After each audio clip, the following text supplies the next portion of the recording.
Amigos, ¿cómo están? Bienvenidos a Radio Uruguay, bienvenidos a La Máquina de Pensar. ¿Cómo están? Espero que bien, espero que no estén pasados por agua, porque la verdad que la lluvia no es una novedad, no ha dado casi tregua. Ahora en Montevideo, aquí en la Ciudad Vieja, siendo las 20:01, no está lloviendo y la verdad que está bastante lindo, pero sabemos que esto es transitorio, parece que febrero y este verano se ha convertido en una época muy lluviosa, pero ahí vamos a estar. Tenemos a Jorge Pozzi en control de emisiones, lo tenemos a el Flaco Germán. Jorge Pozzi está contento porque Peñarol ganó ahí una vez. Parece mentira, que esto es una cosa sorprendente. El Flaco Germán también ha vuelto de las vacaciones, también contento, ganó Nacional y sigue todo aquí en La Máquina de Pensar. Ustedes saben que durante enero y febrero generalmente no hacemos semanas, no dedicamos semanas a un autor, a una obra, a una película, y en este caso, bueno, vamos a seguir esa práctica. Esta semana en La Máquina de Pensar va a estar surtida, va a traer de todo un poco. Esperemos que les guste, que les interese a todos aquellos interesados en los libros, en la cultura, en los escritores. Amigos, saben que quiero decirles antes de empezar el programa que hay una exposición fotográfica que se inaugura este jueves 6 de febrero a las 19 horas, ahí en la Fundación Unión, frente a la Plaza Independencia. Me refiero a Ecuador, Luz Meridiana. Es una exposición de fotografías de Marina Pose y de Nancy Urrutia, dos fotógrafas reconocidas. Marina, aparte, trabaja en el Truco de la Serpiente, es una colega de aquí de Emisora del Sur, y tiene que ver con, supongo yo, porque yo no vi la exposición, pero sé que tiene que ver con Ecuador y con el viaje que hicieron junto con Eduardo Nogareda el año pasado por ese país hermano. Esta exposición empieza el jueves, al 6 de febrero, se inaugura a las 19 horas y va a permanecer abierta al público hasta el 21 de marzo. Saben que, lo dicho, esta semana va a ser surtida. Durante toda la semana vamos a hablar, entre otras cosas, vamos a recordar mañana a Omar Prego Gadea, un escritor, un amigo que se nos fue hace muy poquito. Vamos a hablar el miércoles de Ben Stiller, ese cómico norteamericano que ha de alguna forma renovado la comedia estadounidense de Hollywood. Vamos a hablar con Omar Maceo también. Y el jueves vamos a tener a Mercedes Rosende para hablar de un cuento que ganó, escribió un cuento que ganó en el festival del Festival de Literatura Negra y Policial en Buenos Aires, el BAN. Y bueno, con Mercedes vamos a hablar de ese cuento y también vamos a pedirle que nos comente o que nos recomiende otro cuento. Pero ahora los dejo con nuestro espacio Cuando pasa por la voz. Ustedes saben que normalmente aquí en La Máquina de Pensar tenemos un espacio para que los poetas y los narradores nos lean sus textos. En este caso, el año pasado, con motivo del Mundial Poético de Montevideo, vino por acá, vino por La Máquina de Pensar, incluso la crítica, es una crítica literaria, una ensayista, pero además es poeta, Irina Garbatsky. Bueno, Irina Garbatsky tuvo la gentileza de grabar estos poemas que vamos a compartirlos con ustedes. Irina Garbatsky. ¿Qué ocurre cuando el cuento y la poesía pasan por la voz? La palabra a través de la garganta y junto al corazón transforman al texto. Cuando pasa por la voz, un espacio para oír la voz de poetas y narradores.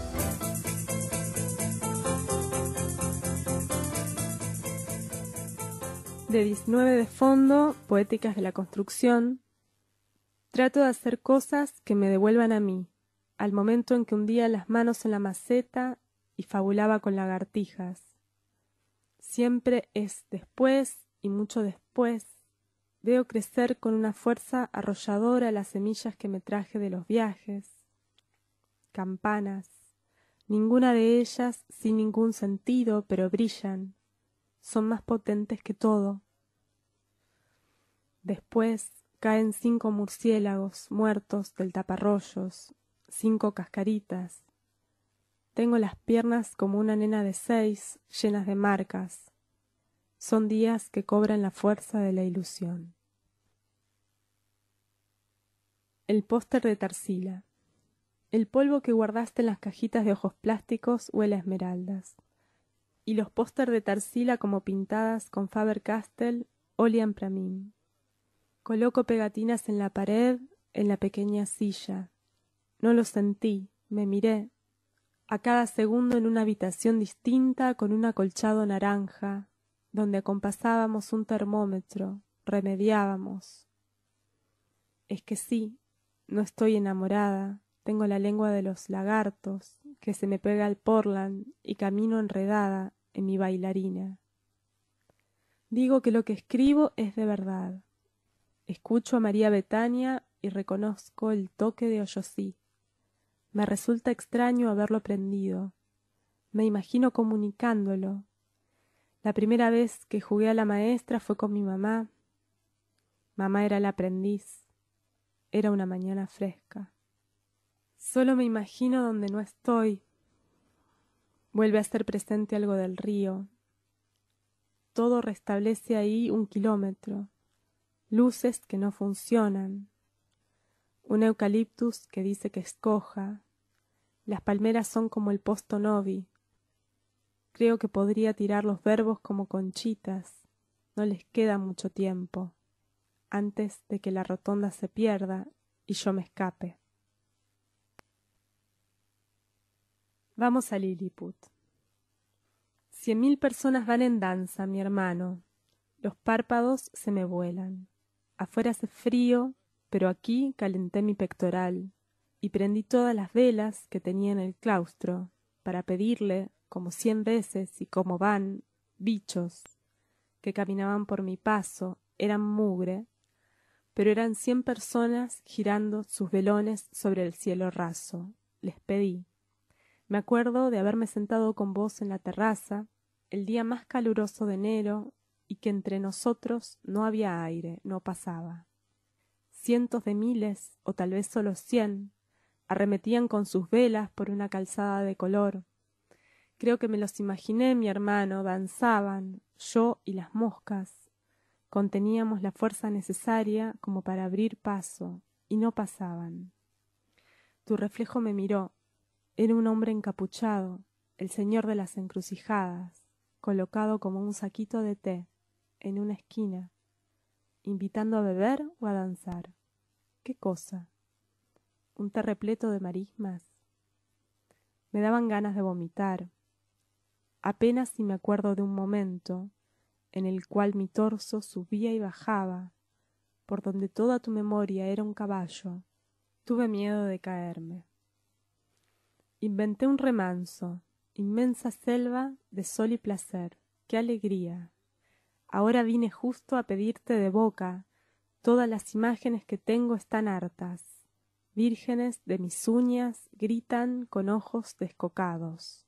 Los dedos de mis pies se enraizan en el parquet.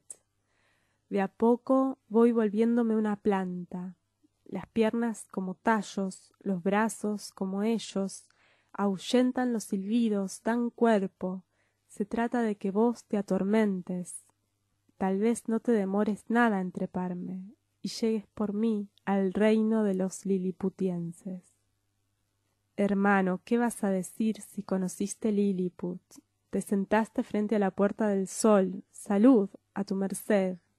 Te imagino verde, con sogas en las fosas nasales.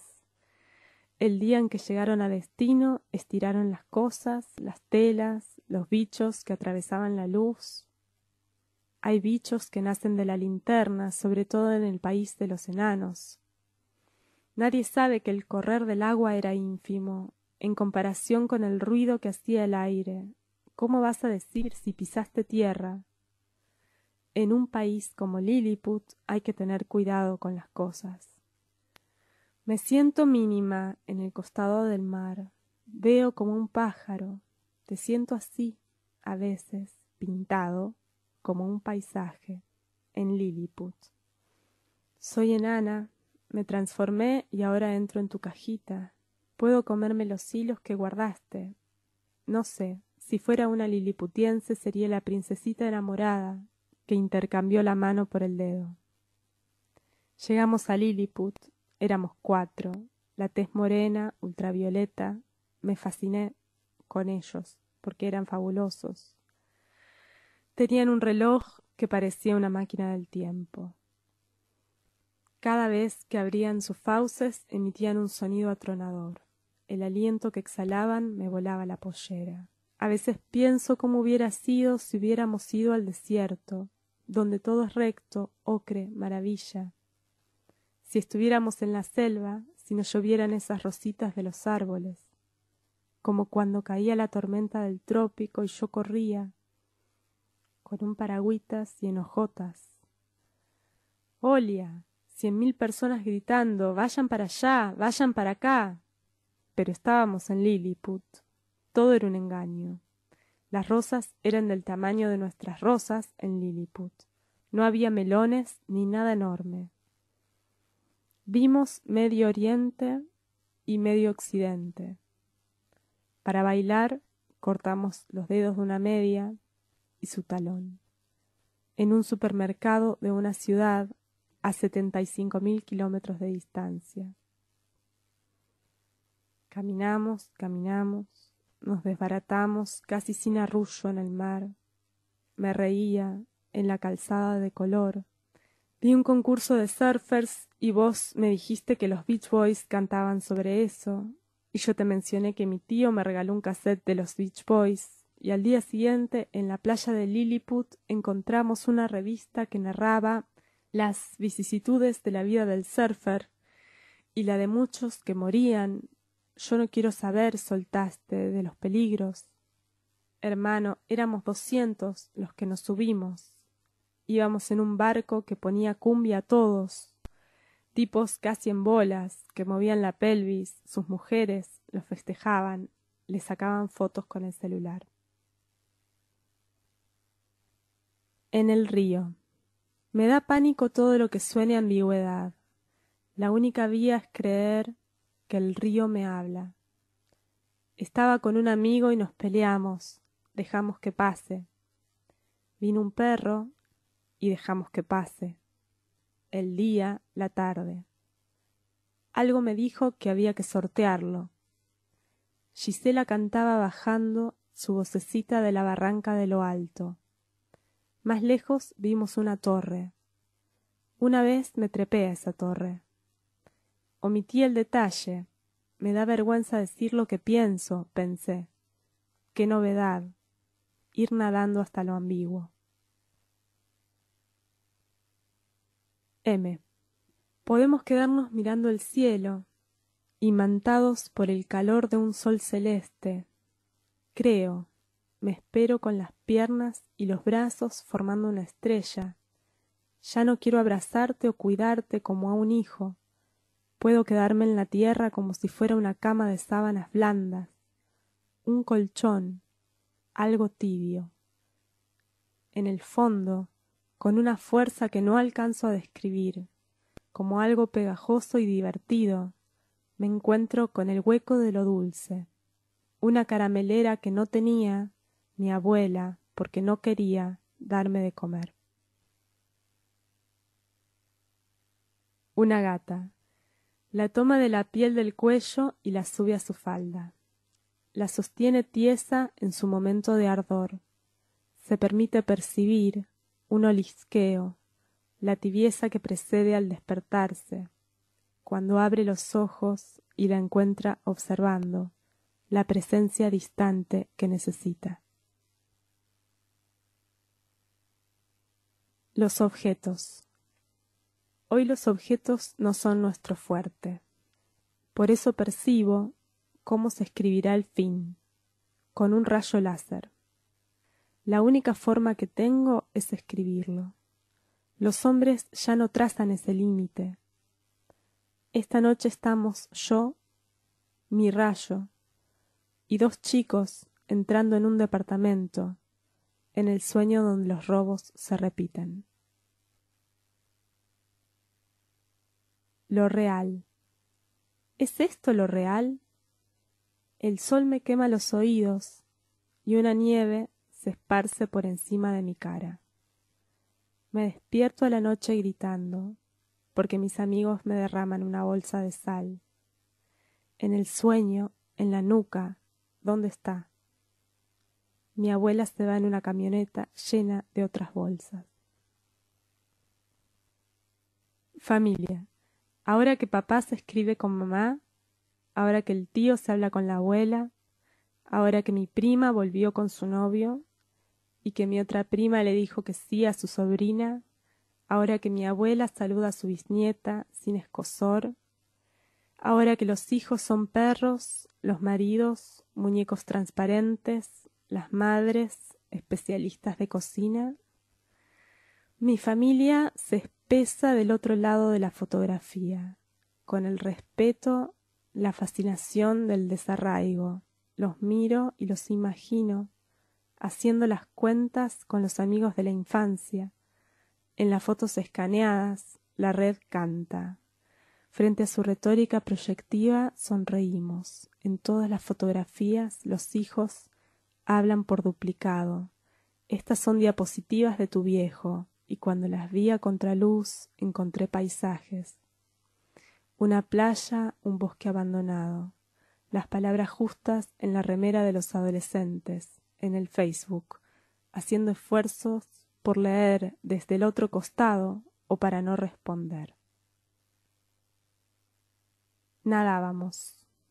Nadábamos sobre tu espalda, madre, hija, larva, y el agua era una gelatina radiante, una milésima de segundo en el ahogo de hacer como hacen las madres de las amebas, una ameba ingrávida, como mochila en tu espalda, abriendo los brazos como una tortuga, hacia abajo, luego arriba, al frente. Esa imagen.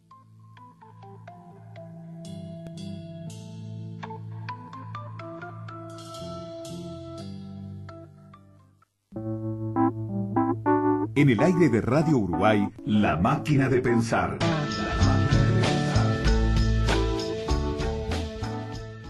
Ahora, amigos, los invito a escuchar, a oír, digamos, lo que vendría a ser el plato fuerte de hoy lunes. El viernes tuve el honor, tuve la suerte de poder conversar en su casa, que nos recibiera en su casa, la profesora Mabel Hernández. Ella es una profesora de francés, fue profesora en la UNAM, en México, y es hija de Felisberto Hernández. Bueno, con Mabel pudimos conversar una tarde muy agradable sobre su padre, sobre algunas anécdotas de Felisberto, sobre la obra, en fin. Y nada, les invito a escuchar este tramo de la entrevista, donde ahí ella me dice, comienza la entrevista, donde ella me dice que Felisberto iba y les leía, ya siendo ya 18 años, 20 años, ella les leía cuentos que iba produciendo en creaciones que todavía no estaban terminadas, por ejemplo, el cuento del acomodador, por ejemplo,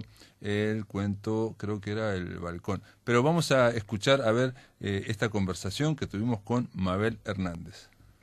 Mientras estaba elaborando, Felisberto se los leía en voz alta. Sí, de que leyera, para mí o para nosotros, lo que estaba escribiendo, lo que estaba elaborando. No fue una cosa sistemática que se haya leído todo lo que escribía, pero solía ocurrir. Mirá, y por ejemplo, con algún cuento en especial, ¿se acuerda o no? Me acuerdo, cómo no.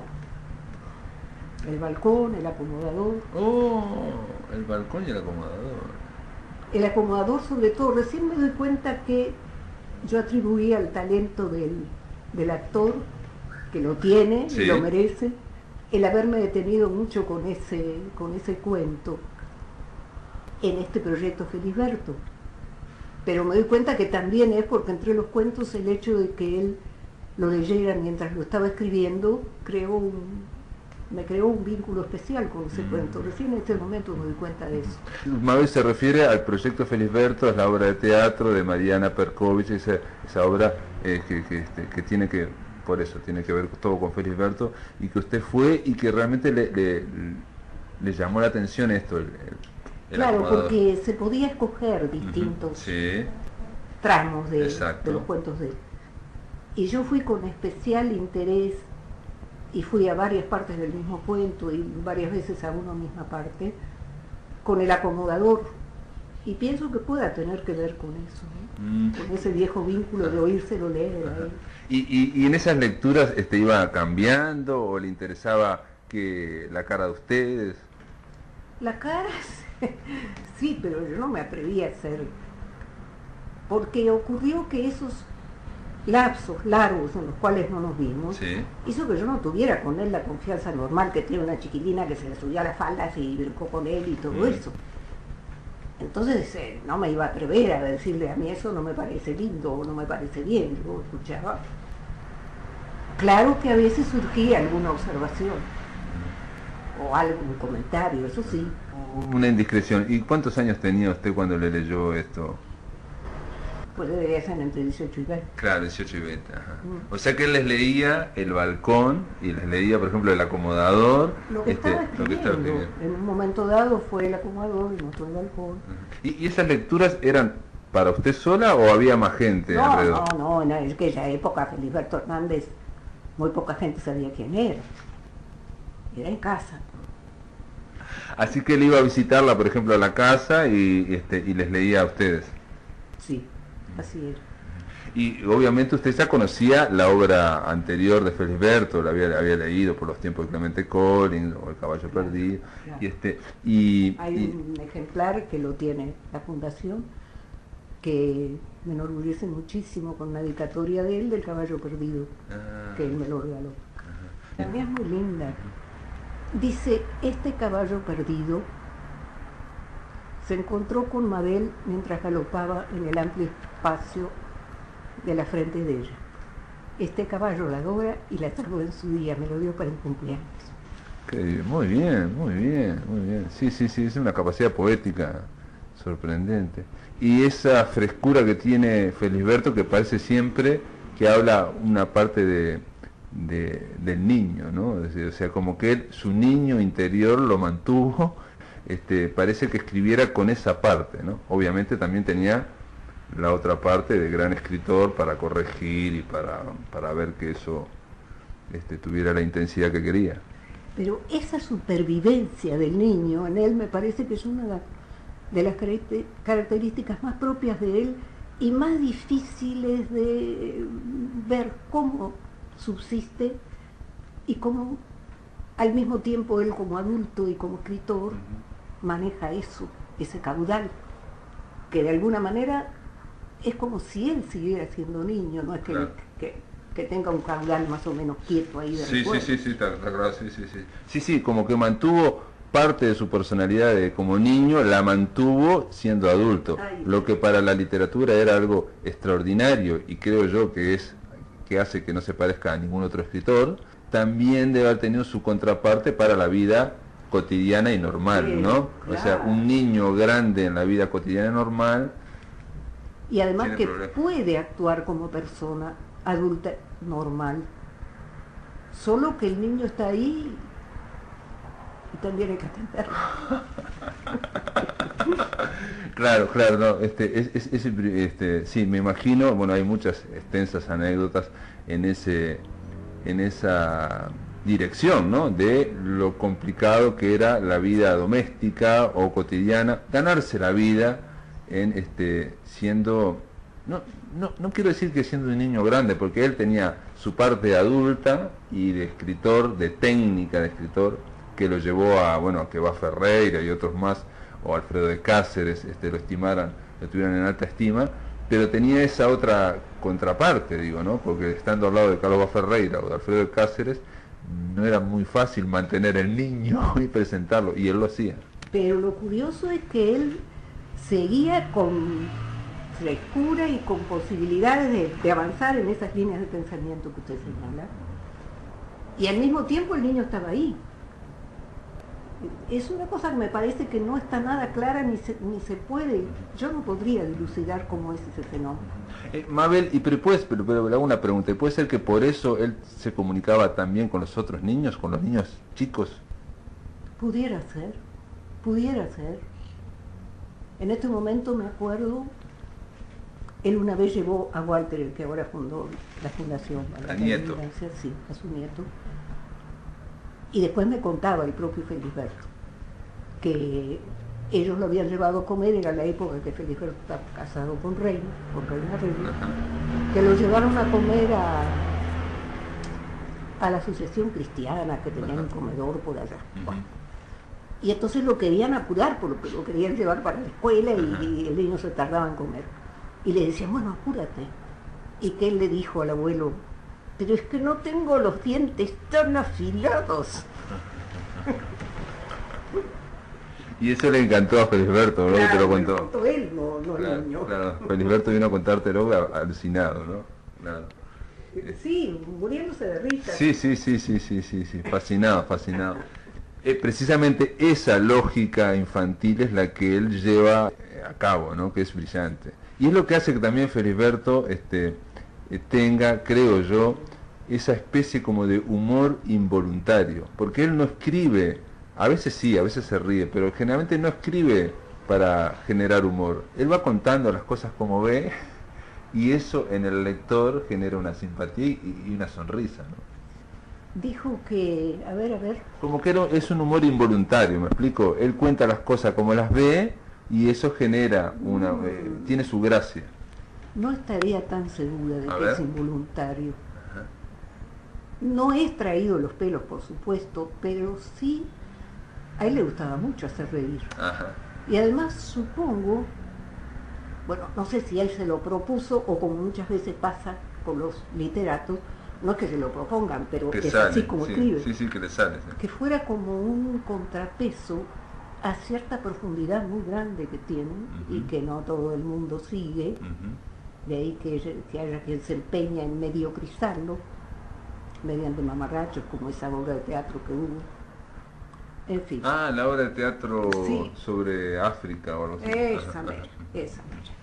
Indigna de un tipo que alguna vez escribió en serio sobre él. Pero bueno, allá ellos. Decía que lo del humor, no sé, es como si él buscara hacerse disculpar algo. Ah, porque digo, yo creo, y pregunta, porque usted dice, le gustaba mucho hacer reír, pero por lo que yo he oído, una cosa era Felisberto en la vida cotidiana, haciendo chistes y tratando de hacer reír, y tratando de agradar, de caerle bien a todo el mundo, alguien que le costaba chocar, ir al choque, ¿no? Por eso en la vida cotidiana... Según los temas, ¿eh? Ah, bueno. Ahora me gustaría saber cuándo iba al choque, pero como que alguien que quería caer bien, que quería agradar, una cosa es ese estilo de humor, de chistes, y otra cosa es lo que sale de la literatura, ¿no? O sea, cuando él escribe La pelota, hay momentos que uno se puede esbozar una sonrisa, porque no es para reírse, pero sin embargo no es para leer en serio, él no queda en serio el lector. Es cierto eso, que es un humor como para llevar la cosa livianita, Exacto, pero no precisamente para hacer reír. exacto, sí. Para hacer reír son los cuentitos de todos los días. Claro. Que se me ha llenado la boca de granos. No, la cosa empieza por arroz no puedo comer. ¿Por qué? Porque se me llena la boca de granos. Ese tipo de cosas. Sí, claro que no es eso. Ajá. Mabel, y usted me dice que en algunos temas iba al choque. Por ejemplo, sí. Digo, pero para defender su literatura, por ejemplo. Bueno, tiene que ver con eso. A ver. Más que su literatura, que él desgraciadamente no creo que haya llegado a tener una idea cabal de a qué punto iba a ser reconocido. No, claro. Para defender la libertad del creador, decía él. Para él, el comunismo, y por vecindad, por metonimia, cualquier movimiento izquierdizante le parecía, ya se veía venir la amenaza a la libertad del creador. Esa era una de las cosas que lo sacaba de quicio. Porque yo leí una vez de un editor que se llamaba Benito Milla, que escribió un pequeño texto entonces diciendo esto, que con tantos autores nacionales, él como editor, que venían a presionarlo para editar, ¿no? Felisberto era el único que uno le decía, todavía no lo leí, lo leo mañana, y él aceptaba cualquier razón, ¿no? O sea, como que él decía, Felisberto no presionaba en absoluto, y se bancaba excusas. Por favor, acuérdate de lo que acabas de decir, porque yo di marcha atrás y te quería decir otro tema que lo ponía. Y bueno, ¿qué otro tema? A ver, ¿qué otro tema? El uno era el comunismo Sí. y sus adyacencias, Sí. y el otro era cierta forma de religiosidad que él la encontraba absurda. Y ahí sí que peleaba, ¿eh? Yo en esa época iba a la iglesia, a misa, y un día me preguntó, ¿se puede saber qué sientes tú, qué vas a buscar a la iglesia? Y dije, pues, Me gusta mucho el estado en que uno entra cuando oye la música y ve las pinturas y la misa en latín. Ah, me dijo, pero a ti lo que te gusta es el teatro.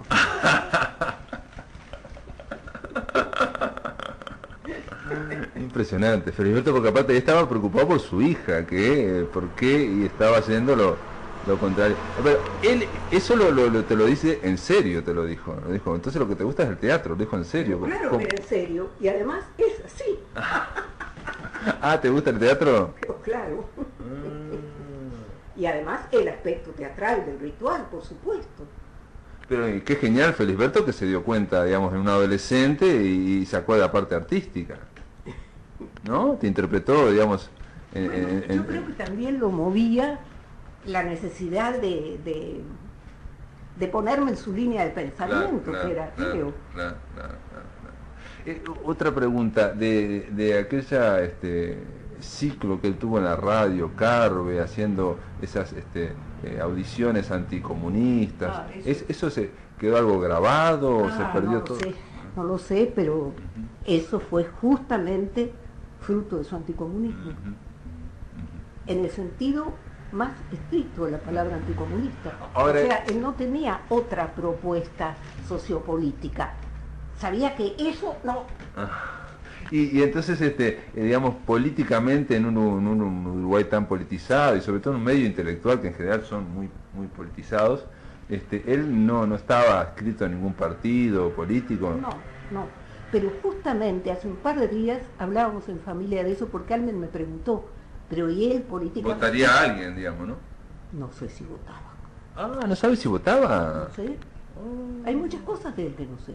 Pero, por ejemplo, perdón, no es una indiscreción, pero su familia, por la parte de su madre, ¿eran blancos, eran colorados, eran...? Eso me obligaría a explicarle mi situación con la situación política de mi familia, que es con él.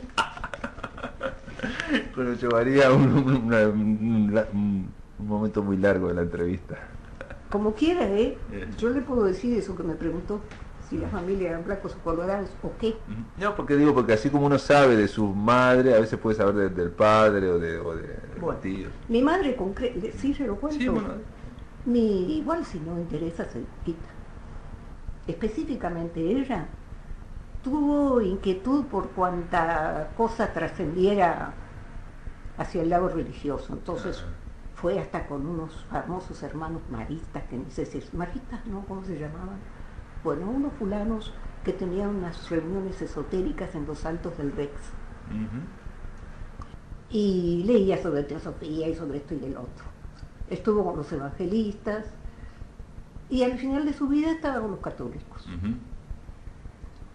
Y cuando yo era niña, que tuve ese deslumbramiento con el teatro con música que le estuve contando, y palabras en latín que no se entienden pero suenan tan lindas. Claro. Sí. Tiene un efecto. Bueno, las hermanas de caridad enseguida, y el padre Urbano, que supe que vivía hasta hace pocos años.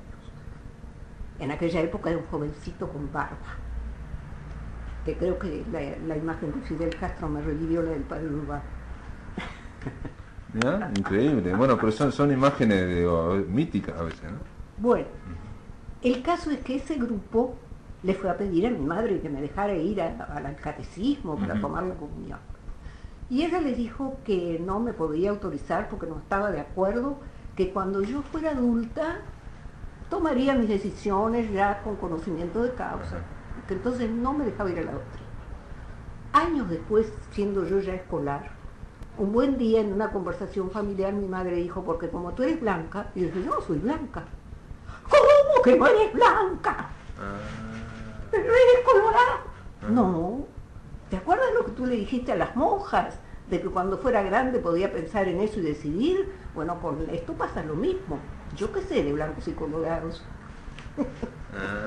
Con lo cual la puse en un aprieto terrible. Claro. Porque le estaba enfrentando a su propio pensamiento. Y a su familia, claro, a su tradición, digamos. Entonces me dijo, bueno, eso es cierto, pero tú deberías tener confianza en tu familia. lo cual no destruía el argumento, pero bueno, esa fue su salidita. Y entonces en el caso de Feliberto no sabían, digamos, si votaba blanco, colorado, lo que votara, no sé si sabían, pero hace poco me hicieron esa pregunta. Y yo lo que pensé es que alrededor de todo partido político y de cada grupo político hay cosas que penetran a la gente porque tienen un valor cultural, un valor más general que creer en el Papa o en fulano. Y que creo que él, esos ramalazos de política que le entran a la gente, quieras que no, los tenía por el lado del liberalismo ballista. Ajá, sí. Sin que fuera ballista, sí. Votara, yo que sé que votaba. Sí, puede ser. Sí, pero creo que su simpatía... Sí, puede ser. Sí. Y una pregunta, porque usted me habló de que su madre era, en algún momento tuvo ese interés por la teosofía.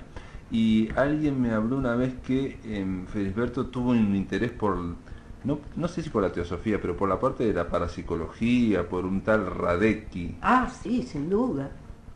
Le interesaba, digamos, eso, lo que podría ser la parte más paranormal, digamos, o parapsicológica. Sí, pero nunca lo vi salirse de lo que pudiera considerarse científico. Ah, correcto. Puede que no comprobado, sí. Sí, pero Radecki era, digamos, un científico, ¿no? Era un psiquiatra, sí, creo. Era el compañero de una hermana de Amalia Nieto. Por ahí. Era por ahí, porque incluso Radecki me fijaba en internet, digo, era un polaco que estaba aquí en Uruguay, un tipo con una trayectoria muy importante, y del cual Felisberto, no sé, me enteré que estaba vinculado, digamos. Sí. Que iba a unas clases o algo así, a unos cursos de psicología. Yo recuerdo que lo citaba como algo serio. Por ejemplo, dijo, fulana de tal, no voy a decir quién, es lo que Radecki, él decía Radecki, ajá. Lo que Radecki llamaba una débil mental, aunque le tengo que preguntar bien la definición, ¿no? ¿Qué es una débil mental? Por las dudas se me había aplicado a alguien. ¿Y en algún momento le comentó algo de la parapsicología o esto? No, en algún momento no. O de la psicología también.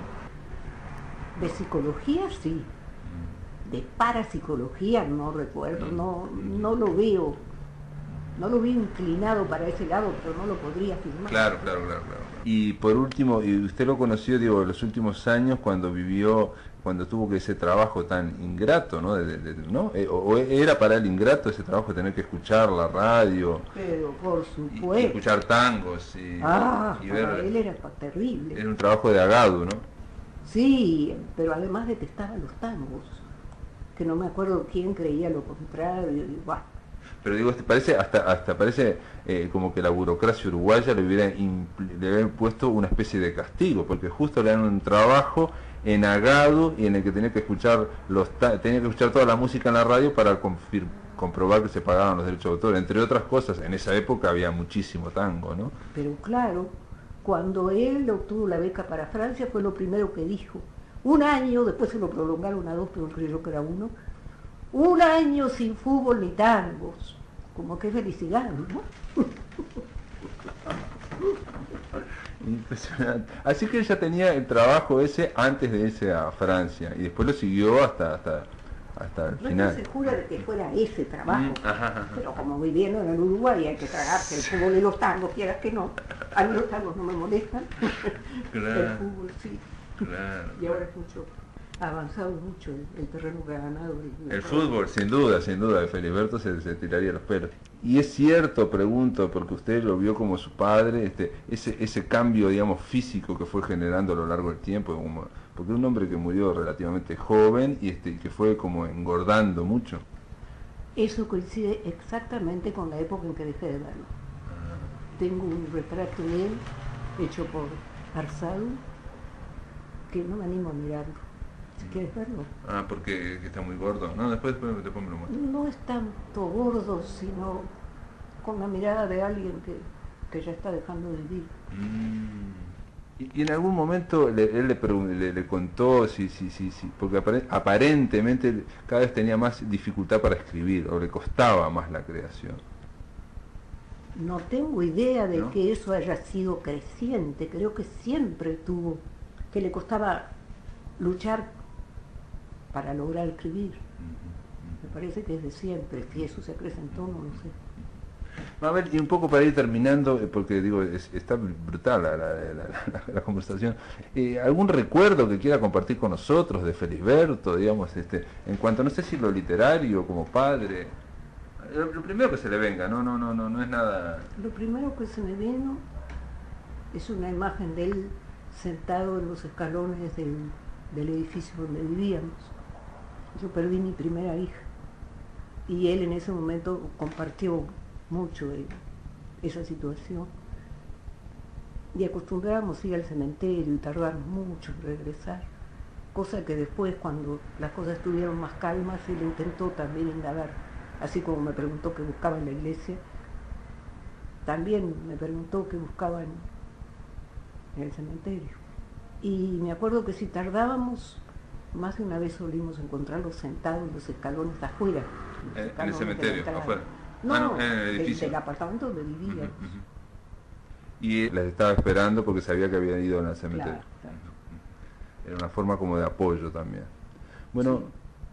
Bueno, muy linda la imagen, digo, porque también habla de alguien que está en ese momento está pensando en el dolor del otro, ¿no? Es decir, está por un momento saliendo, digamos, de ese centrarse que tenía Felisberto en su creación y en su vocación para ver el dolor del otro. Eso estoy segura, de que hasta donde puede compartirlo otra persona, hasta donde puede, sí lo compartió.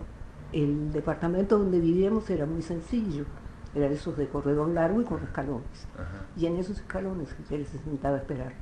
¿Y dónde estaba el departamento? Luis de la Torre 534.